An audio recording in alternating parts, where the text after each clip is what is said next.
I can address the second, or I guess the first part of that question, which I think Yeah. was, are there alternatives to burial and cremation? Yes. Yes, there are. In the United States, at least, you're going to have trouble finding these other alternatives because burial and cremation are the two primary forms. And I want to emphasize something that's a form of final body disposition. When somebody dies, we have to do something with the remains.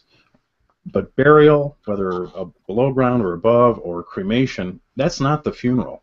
You can cremate a body and still hold an entire funeral service beforehand.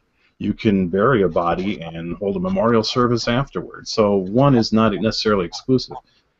But Yeah. as far as alternative disposition options, probably the one that is on the horizon, let's say, is called alkaline hydrolysis. This is also known as flameless cremation or cremation without fire.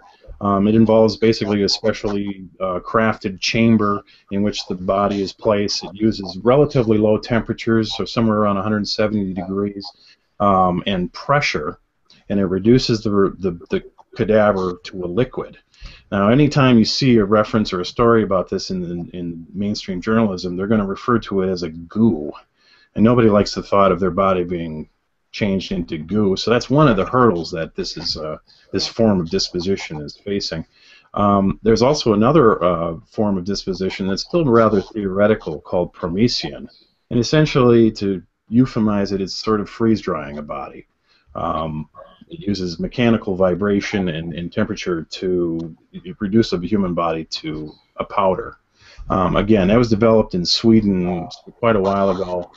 To my knowledge, it's still not available as an actual, consumer available form of disposition anywhere.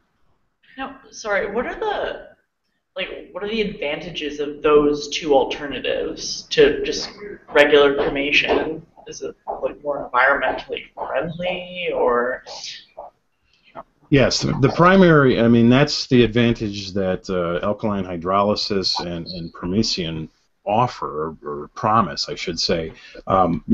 Cremation is often seen as a more environmentally friendly form of disposition than burial because you're not putting embalming chemicals and other, lacquers and so on, glues into the earth where it can leach into the water system and so on. Cremation still uses a great deal of energy to cremate a body, and it can release toxins into the air, such as mercury and other types of emissions, if not carefully or properly done. Natural burial is even more environmentally friendly if you really want to reduce your carbon footprint. But alkaline hydrolysis sort of offers that same promise.